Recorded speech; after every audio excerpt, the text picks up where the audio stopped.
পূজা চলবে, পার্বণ চলবে, অর্চনা চলবে, গীতা পাঠ চলবে, গীতার চর্চা চলবে, অনুশীলন চলবে। পাশাপাশি আমরা আরো একটা মানবিক কাজ, আমাদের যে ঐতিহ্য, নানা ধর্মের যে ঐতিহ্য, এই যে বৈচিত্র্য, এটা বাংলাদেশের জন্য গৌরব। আমরা এই গৌরবটাকে লালন করতে চাই, ধারণ করতে চাই এবং পৃথিবীবাসীকে এটা আমরা দেখিয়ে দিতে চাই। এবং ঐতিহ্য ছিল শত শত বছর ধরে সংঘাত, হানাহানি, এগুলো তো হয় নাই এমন নয়, কিন্তু বিপরীত চিত্রও আছে। এই ঢাকেশ্বরী মন্দিরের বয়স 800 বছর, বল্লাল সেনের যুগে তৈরি। ভারতে কেরালা একটা মসজিদ আছে, এর রং সবুজ। এটা পরিচালনা করে একটা হিন্দু পরিবার। I have written article on this matter, যে একটা ভারতের হিন্দু পরিবার, পায়াস পরিবার। বললো যে কিছু মানুষ আবার মুসলমানরা আজান দেয়, মুসলমানরা পরিষ্কার করে, মুসলমানরা নামাজ পড়ে, কিন্তু এর রক্ষণাবেক্ষণের দায়িত্ব নেয় এটা হিন্দু পরিবার। এমন সাম্প্রদায়িক সম্প্রীতির নমুনা আমাদের দেশে আছে। তো পূজা চলবে, পার্বণ চলবে, অর্চনা চলবে, গীতা পাঠ চলবে, গীতার চর্চা চলবে, অনুশীলন চলবে। পাশাপাশি আমরা আরো একটা মানবিক কাজ হাত দিতে পারি কিনা, আমি মাননীয় এখানে যারা আছেন পূজা পরিষদের সাথে, তাদের দৃষ্টি আকর্ষণ করছি। বহু হিন্দু সনাতনী শিক্ষকের কাছে আমরা লেখাপড়া করেছি, আমরা অঙ্ক শিখেছি হিন্দু স্যারের কাছে, ইংরেজি শিখেছি ও তাদের কাছে, তাদের স্নেহ সহায়ে আমরা বড় হয়েছি। আমি 26 বছর কলেজের প্রফেসর, 2 বছর ইউনিভার্সিটি টিচার, একসাথে আমরা ক্লাস করতাম, একসাথে বাজার করতাম।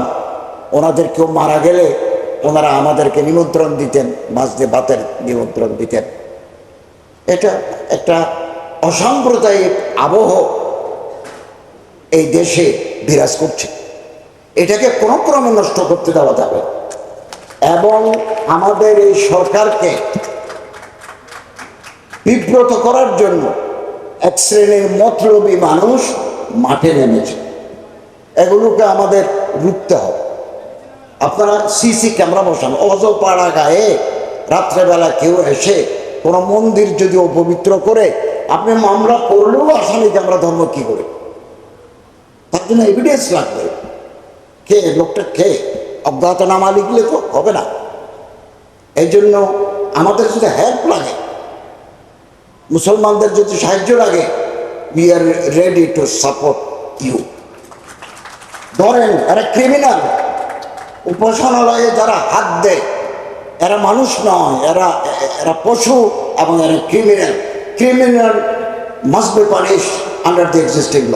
আমরা এটার জন্য প্রস্তুত আছি। এই যে মহোদয়, সভাপতি মহোদয় বললেন, তেজগাঁ টেক্সটাইল ইউনিভার্সিটির মাঠে 8 বছর ধরে দুর্গাপূজা হয়ে আসছে। এখন তারা বলছেন নিরাপত্তার অভাবে হবে না। আমি সাথে সাথে ফোন করেছি, আমি বললাম 8 বছর যাবৎ পূজা হয়, এবছর নিরাপত্তার কি অভাব? তো তিনি বললেন যে আমরা একটা স্থান পরিবর্তন কথা বলেছি। তা আমি বললাম সেটা পূজা কমিটির লোকদের সাথে আলাপ করেন, কোথায় আপনারা দিতে চান, ওনারা কোথায় করতে চান। থানাকে বলবেন, থানা যদি পর্যাপ্ত নিরাপত্তা দিতে না পারে, স্পেশাল নিরাপত্তা দেব, সেনাবাহিনী দিয়ে নিরাপত্তা দেবে। শুধু তেজগাঁ নয়, বাংলাদেশের কোনো প্রান্তে। আমি রাজশাহী যাব, গৌরাঙ্গ মন্দিরে যাব, সাঁওতালদের সাথে দেখা করবো। I have given programme to the district magistrate, programme জানিয়ে দিয়েছি, তাদেরকে আমি ত্রাণ দেব। এরা গরিব মানুষ, সাঁওতাল, ওদের দেখতে যাব। আমি মাদ্রাসায় যাব, ওই মন্দিরে যাব, এটা এটা নাম করা মন্দির, ওটা ভিজিট করব। আমার কাছে এদিন চট্টগ্রাম সার্কিট হাউসে যিনি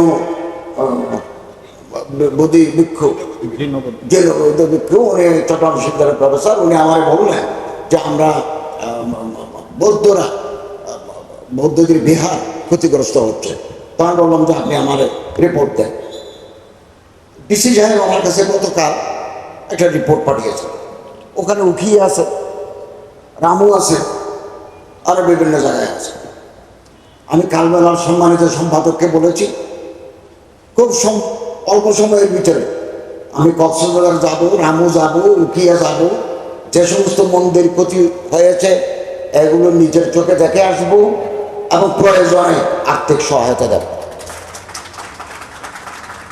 কারণ আমরা দেশের নাগরিক। এদেশের একজন মুসলমান ক্ষতিগ্রস্ত হলে যেমন রাষ্ট্র দায়ী, একজন অন্য ধর্মের মানুষও যদি ক্ষতিগ্রস্ত হয় সেটার জন্য রাষ্ট্র দায়ী। গুজবে কান দেবেন না, কিছু কিছু গুজব তৈরি। এবং আমি এই যে স্কনের সাধারণ সম্পাদক Guruji, I am very much grateful to him. ওনার সাথে আমার দোস্তি আছে, ওনার সাথে আমার খুব ভালো জানাশোনা আছে এবং ওনার উদারতায় আমি মুগ্ধ হয়েছি। একটা ব্যাপারে আমি ওনার কথা বলেছি যে ওই মানুষটা এরকম করেছে, আমার কাছে তার এভিডেন্স আছে। তিনি বললেন আমি এইরকম যদি কেউ করে আমি তাকে শাস্তি দিতে করব না। এবং তিনি আমার সামনে ওরকে ফোন করে বলেছেন যে তুমি আমার সাথে ঢাকা এসে দেখা করো। আমি অত্যন্ত আনন্দিত হয়েছি। এটা হচ্ছে সাম্প্রদায়িক সম্প্রীতি রক্ষা করার যৌথ প্রয়াস। এবং ওনার স্কুলে আমি যাব, আমি ভিজিট করব এবং আমি এখানে যে বৌদ্ধদের প্যাগোডা আছে ওগুলো যাব, ফাদার আছেন এখানে, আমি ওখানেও যাব। আমরা একটা সুন্দর সমাজ জাতিকে উপহার দিতে চাই যেটা সাম্প্রদায়িকতা মুক্ত।